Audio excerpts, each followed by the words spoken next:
Hello and welcome to You've Seen It Before, movie reviews, connections in mind, and welcome back to another installment of my reaction series to each and every episode of Star Trek Picard's first season.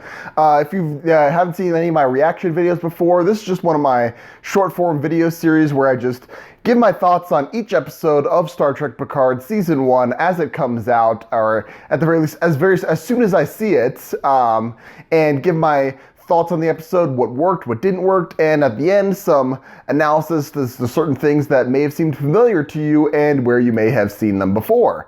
Now, before I get too deep into this, I'll just warn you right off the bat that there will be spoilers for Star Trek Picard Season 1, Episode 2. So if you have not seen the episode yet and want to wait until you have, stop the video at this point and come back later because there will be spoilers from here on out in the video.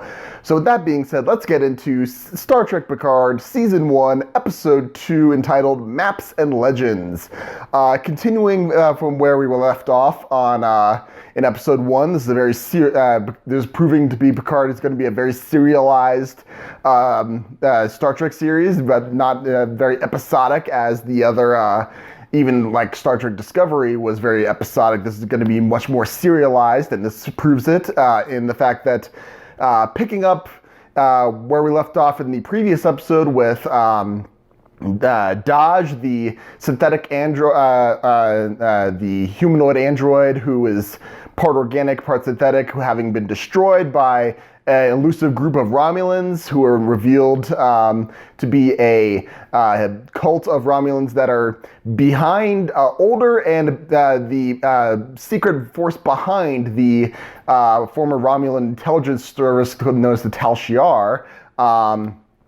They destroyed Dahj, but her sister, also a organic synthetic, who is currently studying a Borg cube that has been heavily damaged, and its drones have been deactivated, and it's a graveyard. Picard now feels the need he has to investigate and find this Dahj's sister in order to save her from these Romulans. But of course, there are forces in play. The fact that this Romulan sect apparently despises synthetic life or artificial intelligence in all its forms somehow, or has a deep-seated fear. We don't know too much about that yet. I'm sure they'll dive more into the whys of that later on in the series, but all we know is they hate synthetic life form. They destroyed Dahj before cryptically the backer provided a insider in presumably Starfleet intelligence is suggesting that the Romulans were trying to capture Dahj for some unknown purpose, but they destroyed her before they could enact that purpose, which is why they have a Romulan agent tailing the Dahj's sister on this around this Borg cube.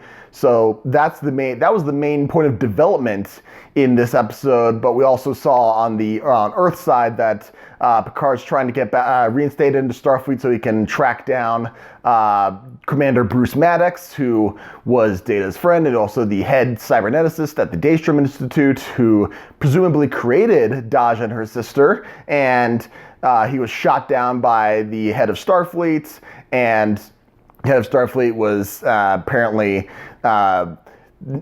privy to much more information about this than she was letting on, but we don't know that much yet. And all this is showing that Picard is now determined to scrounge up his own ship and crew in order to find this other synthetic life form, and he's going to stop at nothing, even in the face of potential neurological disorders that will potentially that will kill him sooner rather than later, presumably. This episode, I thought, what it did well was that it continued the plot threads that were introduced in the first episode, and it developed them by adding a couple more layers and giving us a sense of we don't know necessarily who to trust in this series. Picard's friends may be his enemies may be his friends. Who knows? I think that did a good job of building the suspense in this episode, and well as the series going forward. I'll be interested to see how these relationships develop as the season goes on. We also see how these various power dynamics are being formed, these various alliances overlapping one another, what a tangled web we weave, this fashion between all these characters, and it'll be interesting to see how they untangle that web, or how different threads will come to work together or face off against each other in the future. I think it did a good job on that front. However, what I think this episode kind of didn't do quite as well is that, at least in certain episodes, it seems that this Picard's trying to bank more on this serialized. One of the problems I have with more serialized storylines and with episodes is that with something like Stranger Things, where everything it's basically a gigantic movie that was chopped up into 8 episodes, but each episode flows from next to next. You might have one slow episode in that mix, but it kind of picks up later on, and then you may have just one episode devoted mostly to character work, and it works because that was released all at once, and it was pretty much designed for binge watching, that you're watching from the next to the next to the next. With Picard, it doesn't have that advantage, and when you have an episode that's mostly character development and really nothing of consequence actually happens, we just learn more information, it can feel a little slow, and you can feel a little bit, at least me personally, felt a little bit antsy. It's like, is something actually going to happen? And really nothing actually does happen. And the fact that the CBS is releasing these weekly means that the fact that I have to wait a whole nother week to see what else finds out, it may play better when you binge the whole season overall, but as it stands right now, the day that it was released, it really that really didn't give me a whole lot of excitement going into the next episode. Whereas the first episode, I was really intrigued to see where they're going to take it. And this one, while they were developing these plot points, it was, in my opinion, a little bit slow. And a slow burn is fine in certain instances. It can work, but I think for this instance, it felt a little bit disappointing, and I have a little bit less enthusiasm going into the next episode. I'm still very interested to see how all this will come together at the end, but from episode to episode, I think my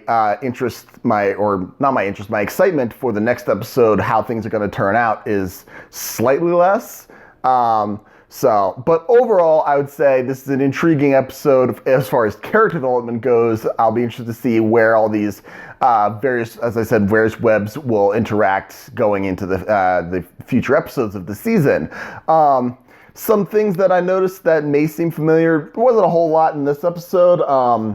One thing I noticed is that how they depict the synthetics when they took down the security grid of Mars, and in that flashback, and opened up the door for a bombardment that pretty much destroyed the planet and set it on fire, as they say, killing 96,000 people or so. The way the humans treated the synthetic workers, and then the synthetics seemingly got taken over by some outside force that forced them to take this action that took down the security grid. That reminded me a little bit of, if you were familiar with Doctor Who, the rebooted Doctor Who, that is, the Ood, first introduced in Series 2 of the rebooted the first series with David Tennant as the Doctor, where from starting in the episode The Impossible Planet, I believe, where on this planet there are a few human workers, but the main labor force is these creatures called the Ood, which are basically childlike in their intelligence, but they get their minds taken over by a more powerful, malevolent entity that forces them to kill people, to wreak sabotage. So there was a similarity there. And also, the reconstruction technology that the Romulan used to reconstruct what happened in Dahj's apartment, Unless that was like some sort of weird fancy thing, I guess like it's supposed to be a futuristic security camera in the apartment. I'm calling BS on that technology no matter what they're doing, but it reminded me a little bit of how in Fantastic Beasts, The Crimes of Grindelwald, how Newt used the weird gold dust powder to retrace his target's footprints to see where he had been at a certain point, which was a very convenient spell in that movie, and this is a very convenient piece of technology in this episode, even if it didn't work correctly. So those are just some minor points of comparison to be had. But what did you think of this episode of Star Trek Picard? Did you like it? Did you not like it? Are you excited to see more? Are you turned off at the show by the show at this point? Do you see any points of comparison that I missed? I probably missed something. Let me know in the comments down below. Thank you so much for watching. I appreciate whatever audience I can get. Be sure to tune in next week for my reaction to Star Trek Picard Season 1, Episode 3. I'll be doing these every week for this until the end of this season, when I'll do a season whole recap and review of the season. Be sure to look for that. And if you like anything you see on my channel, be it this video or any other video on my channel, please give me a like, share, and subscribe. I'd very much appreciate it. Thank you so much for watching again. But just remember, there is nothing new under the sun. And yes, you have seen it before.